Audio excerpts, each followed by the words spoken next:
ओम शांति। आज 5 तारीख है, सद्गुरुवार है। तो आज सारा दिन मैं शांति दूत हूँ इस स्वमान का अभ्यास करेंगे। साथ साथ शांति स्वधर्म में स्थित रहेंगे और सारी विश्व को भी शांति दूत बन शांति प्रदान करेंगे। और आज बाप दादा ने मुरली के अंदर भी कहा हुआ है कि तुम बच्चे ही शांति और सुख का वर्षा विश्व को दे सकते हो।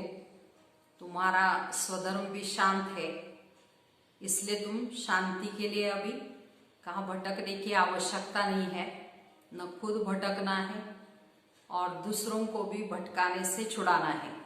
तो आज का महावाक्य है, बाबा कहते, मीठे बच्चे, बाप आए हैं तुम बच्चों को शांति और सुख का वर्षा देने। तो तुम्हारा स्वधर्म भी शांत है, इसलिए तुम शांति के लिए अब भटकते नहीं हो। प्रश्न है, अब तुम बच्चे 21 जन्मों के लिए अकूट खजानों में वजन करने योग्य बनते हो। क्यों? उत्तर है, क्योंकि बाप जब नई सृष्टि रचते हैं तब तुम बच्चे उनके मददगार बनते हो, अपना सब कुछ उनके कार्य में सफल करते हो। इसलिए बाप उसके रिटर्न में 21 जन्मों के लिए तुम्हें अकूट खजानों में ऐसा वजन करते हैं जो कभी भी धन नहीं फूटता, दुख भी नहीं आता और अकाले मृत्यु भी नहीं होती। तो ऐसे बाबा 21 जन्मों के लिए हमको अकूट खजाने के मालिक बनाते हैं। गीत है मुझको सहारा देने वाले। ओम शांति। मीठे मीठे रूहानी बच्चों को ओम का अर्थ तो सुनाया है। कोई कोई सिर्फ ओम कहते, परंतु कहना चाहिए ओम शांति। सिर्फ ओम का अर्थ निकलता है ओम भगवान। ओम शांति का अर्थ है मैं आत्मा शांत स्वरूप हूं, हम आत्मा और ये हमारा शरीर है। पहले है आत्मा और पीछे है शरीर। आत्मा शांत स्वरूप है, उनका निवास स्थान भी शांति धाम है और उनका पिता है शांति का सागर। बाकी कोई जंगल में जाने से सच्ची शांति नहीं मिलती। सच्ची शांति मिलनी तब है जब घर जाते हैं। दूसरा, शांति चाहते हैं जहां अशांति है। यह अशांति का दुख धाम विनाश हो जाएगा, फिर शांति हो जाएगी। तो तुम बच्चों को शांति का वर्षा मिल जाएगा। वहां न घर में न बाहर राजधानी में अशांति होती है, उसको कहा जाता है शांति का राज्य। और यहाँ है अशांति का राज्य, क्योंकि यह है रावण राज्य। वह है ईश्वर का स्थापन किया हुआ राज्य।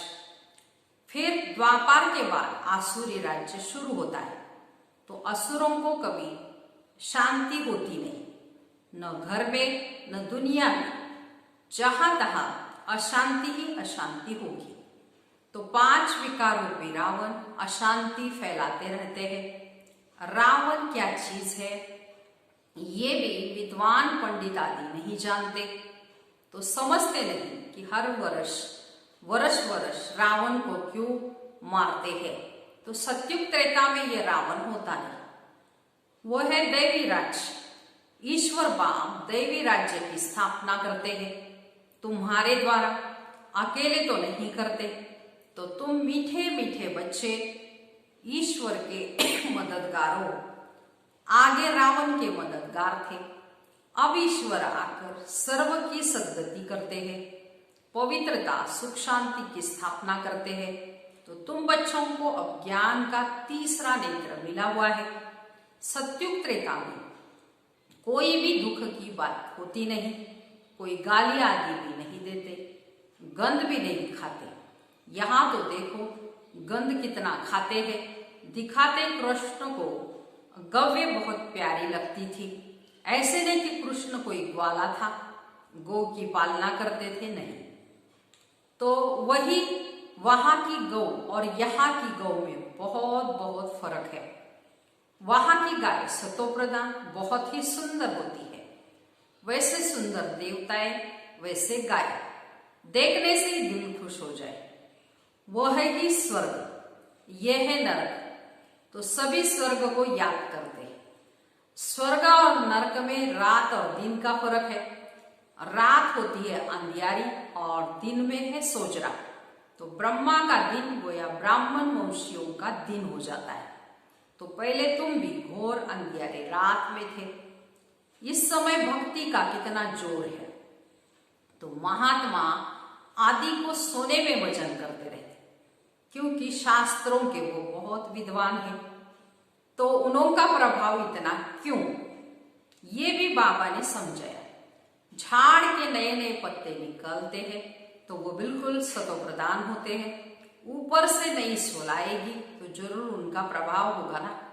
अल्पकाल के लिए सोने अथवा हीरे में वजन करते, परंतु ये तो सब खलास हो जाने। मनुष्यों के पास कितने लाखों के मकान हैं, समझते हम तो बहुत साहूकार है। तो तुम बच्चे जानते हो ये साहूकार साहूकारी आदि बाकी थोड़े समय के लिए, ये सब वैसे भी मिट्टी में मिल जाएगा। इसलिए गायन भी है, किनकी दबी रहे धूल में, किनकी राजा खाए, किनकी आग जलाए, किनकी चोर लुटाए, तो बाप स्वर्ग की स्थापना करते हैं। तो बाबा कहते अभी धनी के नाम सफल करो, उसमें जो लगाते हैं उन्हों को 21 जन्म के लिए हीरे जवाहरातों के महल मिलेंगे। तो यहाँ तो एक जन्म के लिए मिलता है, वहां तुम्हारा 21 जन्म चलेगा। तो इन आंखों से जो कुछ देखते हो शरीर सहित सब भस्म हो जाना है। तो तुम बच्चों को दिव्य दृष्टि द्वारा साक्षात्कार भी होता है। विनाश होगा, फिर इन लक्ष्मी नारायण का राज्य होगा। तो तुम जानते हो हम अपना राज्यभाग फिर से स्थापन कर रहे हैं। जो 21 पीढ़ी राज्य किया, फिर रावण का राज्य चला, अब फिर बाबा आया है। तो भक्ति मार्ग में सब बाप की याद करते हैं। गायन भी है, दुख में सिमरन सब करे। बाबा सुख का वर्षा देते हैं, फिर याद करने की दरकार ही नहीं रहती। तो तुम माता पिता, अब ये तो माँ बाप होंगे अपने बच्चों के, ये पारलौकिक माता पिता की बात है। तो तुम लक्ष्मी नारायण बनने के लिए पढ़ते हो। स्कूल में बच्चे अच्छा पास होते हैं तो फिर टीचर को भी इनाम देते हैं ना, टीचर का भी नाम निकलता है। तो अब तुम उनको क्या इनाम देंगे, तो तुम तो उनको अपना बच्चा बना लेते हो जादूगरी से। दिखाते भी कृष्ण के मुख में माँ ने देखा माखन का गोला। तो कौन सा गोला है, वो विश्व की बादशाही का गोला है। बाबा कहते हैं वो सचमुच में माखन का गोला नहीं है। तो श्री कृष्ण तो छोटा बच्चा है। तो अब कृष्ण ने तो जन्म लिया सतयुग में, वो तो माखन आदि नहीं खाएंगे, वो तो है विश्व का मालिक। तो ये किस समय की बात है, तो अभी संगम की बात है। तो तुम जानते हो हम ये शरीर छोड़ जाए बच्चा बनेंगे, विश्व का मालिक बने। दोनों क्रिश्चियन आपस में लड़ते हैं और माखन मिलता है बच्चों को, राजाई मिलती है ना। जैसे वो लोग भारत को लड़ाकर मक्खन खुद खा गए, क्रिश्चियनों की भी राजधानी पौने हिस्से में थी, पीछे आहिस्ते आहिस्ते छूटती गई। सारे विश्व पर सिवाय तुम्हारे कोई भी राज्य कर न सके। तो तुम अभी ईश्वरीय संतान बने हो, तो अब तुम ब्रह्मांड के और विश्व के मालिक बनते हो। विश्व में ब्रह्मांड नहीं आया, सूक्ष्म वतन में राजा ही नहीं है। सत्युग त्रेता ये चक्र यहाँ स्थूल वतन में होता है। ध्यान में आत्मा कहाँ जाती है, आत्मा निकल जाए तो शरीर खत्म हो जाए। ये सब साक्षात्कार वतन में होता है, ध्यान में आत्मा कहाँ जाती नहीं है ना, बाबा कहते हैं। तो रिद्धि सिद्धि द्वारा ऐसे साक्षात्कार होते हैं, जो यहाँ बैठे विलायत की पार्लियामेंट आदि देख सकते हैं। तो बाबा के हाथ में है दिव्य दृष्टि की चाबी। तो तुम यहाँ बैठे लंदन देख सकते हो, औजार आदि कुछ नहीं, जो खरीदना व पढ़े तो ड्रामा अनुसार उस समय वह साक्षात्कार होता है। जो ड्रामा में पहले से ही साक्षात्कार की नोंद है, जैसे दिखाते हैं भगवान ने अर्जुन को साक्षात्कार कराया तो ड्रामा अनुसार उनको साक्षात्कार होना था, ये भी नोंद है, कोई भी बड़ाई नहीं, यह सब ड्रामा अनुसार है। कृष्ण विश्व का प्रिंस बनता है, गोया मक्खन मिलता है, ये भी कोई जानते नहीं विश्व किसको और ब्रह्मांड किसको कहा जाता है। ब्रह्मांड तुम आत्माओं के निवास स्थान को कहते हैं। तो सूक्ष्म वतन में आना जाना साक्षात्कार आदि इस समय ही होता है। फिर 5000 वर्ष सूक्ष्म वतन का नाम नहीं होता, तो कहा जाता है ब्रह्मा देवताय नमः। फिर कहते हैं शिव परमात्मा नमः, तो सबसे ऊंच हो गया ना, उनको कहा जाता है भगवान। वो देवताएं है मनुष्य, परंतु वो है दैवी गुण वाले। बाकी 4-8 भुजा वाले कोई मनुष्य होते नहीं, वहां भी 2 भुजा वाले ही मनुष्य होते हैं। संपूर्ण पवित्र, अपवित्र की बात नहीं, अकाले मृत्यु भी वहां कभी होती नहीं। तो तुम बच्चों को बहुत खुशी रहनी चाहिए कि इस आत्मा, हम आत्मा इस शरीर द्वारा बाबा को देखते हैं। देखने में तो शरीर आता है, परमात्मा अथवा आत्मा को तो देख नहीं सकते। आत्मा सो परमात्मा जानना होता है क्या? देखने के लिए दिव्य दृष्टि मिलती है और सब चीजें दिव्य दृष्टि से बड़ी देखने में आएगी, राजधानी बड़ी देखने में आएगी। आत्मा तो है बिंदी, बिंदी को देखने से कुछ भी नहीं समझेंगे। तो आत्मा तो बहुत महीन है। बहुत डॉक्टर साधी ने कोशिश की आत्मा को पकड़ने की, परंतु किसको पता नहीं पड़ता। वो लोग तो सोने हीरो में वजन करते। तो तुम जन्म जन्मांतर पदमपति बनते हो। तुम्हारा बाहर का शो जरा भी नहीं, एकदम साधारण रीति इस रथ में बैठ पड़ाते हैं। उनका नाम है भागीरथ। तो ये है पतित पुराना रथ, जिसमें बाप आकर ऊंचते ऊंच सर्विस करते हैं। बाबा कहते मुझे तो आना शरीर में, मैं जो ज्ञान का सागर, प्रेम का सागर, शांति का सागर हूं, तो तुमको वर्षा कैसे दूं? ऊपर से तो नहीं दूंगा ना, क्या प्रेरणा से पढ़ाऊंगा? तो जरूर आना पड़ेगा ना। तो भक्ति मार्ग में मुझे पूजते हैं, सबको प्यारा लगता हूं। गांधी नेहरू का चित्र प्यारा लगता है, उनके शरीर को याद करते हैं। आत्मा जो अविनाशी है, उनसे तो जाकर दूसरा जन्म लिया। बाकी विनाशी चित्र को याद करते हैं। वो भूत पूजा हुई, समाधि बनाकर उन पर फूल आदि बैठ चढ़ाते हैं, ये यादगार है। शिव के कितने मंदिर? तो सबसे बड़ा यादगार शिव का है ना, सोमनाथ मंदिर का गायन है, जो मोहम्मद गजनवी ने आकर लूटा था। तो तुम्हारे पास इतना धन रहता था, तो बाबा तुम बच्चों को रत्नों में वजन करते, खुद को वजन नहीं करता। मैं इतना धनवान नहीं बनता हूं, तुमको आकर बनाता हूं। तो उनको तो आज वजन किया, कल मर जाएंगे, धन कोई काम में नहीं आएगा। तुमको तो अकुट खजानों में ऐसा वजन करते हैं जो 21 जन्म सब खजाने साथ रहेंगे। अगर श्रीमत पर चलेंगे तो वहां दुख का नाम ही नहीं, कभी अकाली मृत्यु भी वहां होती नहीं, मौत से डरेंगे नहीं। यहाँ तो कितने डरते हैं, रोते हैं, वहां कितनी खुशियां होती है। वहां कितनी खुशी होती है, जाकर प्रिंस बनेंगे, जादूगर, सौदागर, रत्नागर, ये शिव परमात्मा को कहा जाता है। तो तुमको भी बाप साक्षात्कार कराते हैं, ऐसे प्रिंस बनेंगे। आजकल बाबा ने साक्षात्कार का पाठ बंद कर दिया, नुकसान हो जाता है। तो अब बाबा ज्ञान से तुम्हारी सदगति करते, तो तुम पहले जाएंगे सुखधाम, अभी ये है दुखधाम। तो तुम जानते हो आत्मा ही ज्ञान धारण करती है, इसलिए बाबा कहते अपने को आत्मा समझो। तो आत्मा में ही अच्छे व बुरे संस्कार होते हैं, शरीर पे हो तो शरीर के साथ संस्कार भी भस्म हो जाए। तो तुम कहते हो शिव बाबा हम आत्माएं पढ़ती है इस शरीर द्वारा। तो नई बात है ना, हम आत्माओं को शिव बाबा पढ़ाते, ये तो पक्का पक्का याद करो। तो हम सब आत्माओं का वो बाप भी है, टीचर भी है और सदगुरु भी है।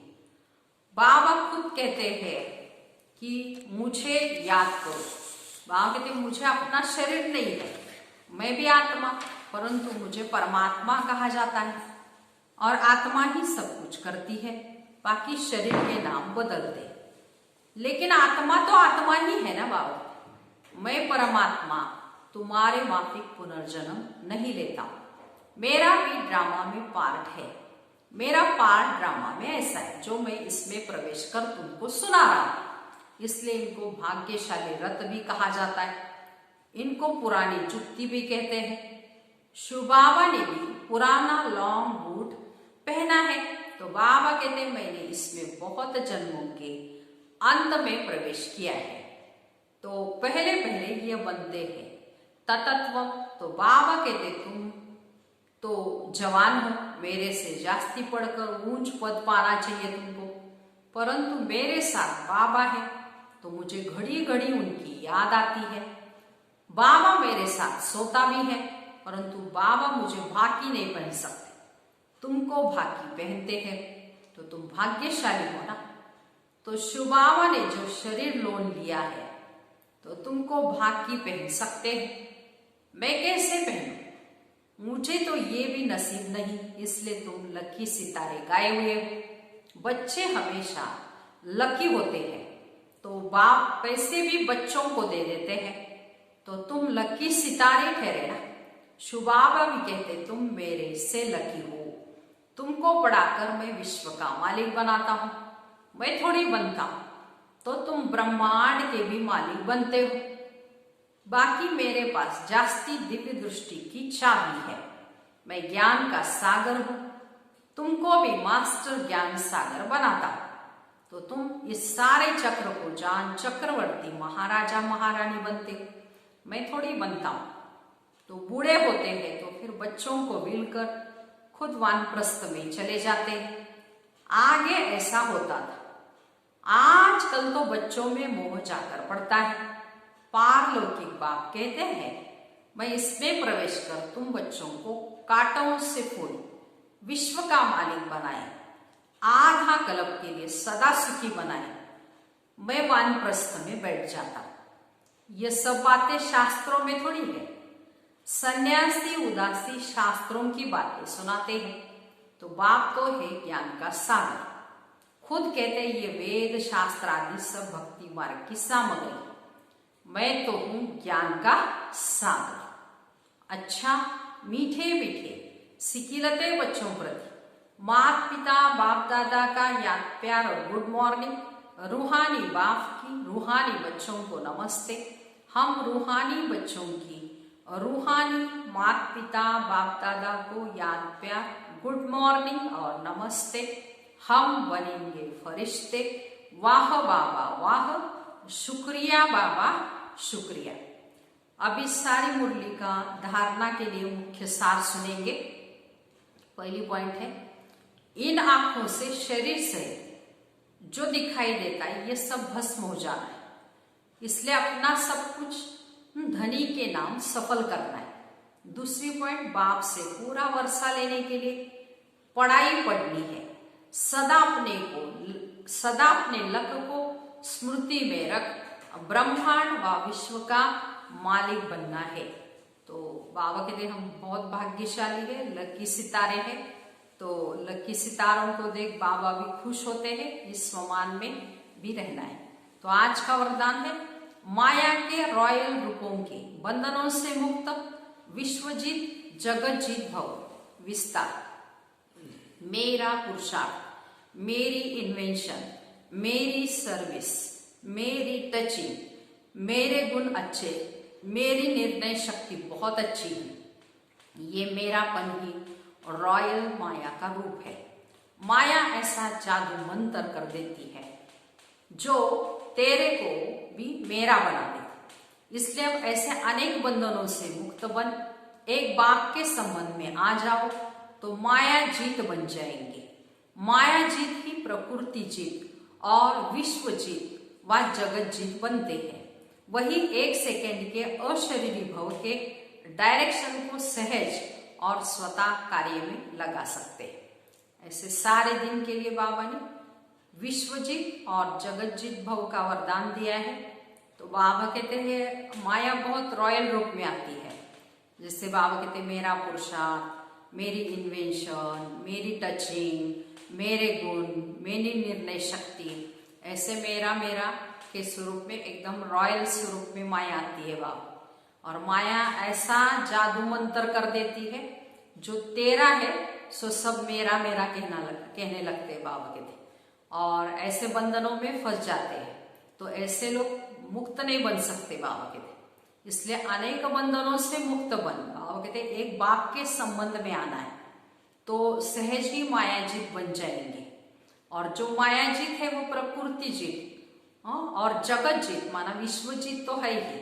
ऐसे बाबा कहते हैं सेकेंड में शरीर और शरीरी बनकर या शरीर के भान से मुक्त होकर बाबा कहते हैं जो बाबा का डायरेक्शन है तो उस डायरेक्शन अनुसार हम सहज ही कार्य कर सकते हैं। ऐसे सारा दिन विश्वजीत और जगतजीत भव के वरदानी बनना है। स्लोगन है विश्व परिवर्तक वही है जो किसी के निगेटिव को पॉजिटिव में बदल दे। तो बाबा कहते हैं हम विश्व का परिवर्तन करने वाले हैं। तो कोई भी निगेटिव बात को हमेशा पॉजिटिव लेना है और पॉजिटिव में परिवर्तन करना है, तब ही हम विश्व परिवर्तक बन सकते हैं। अच्छा, ओम शांति।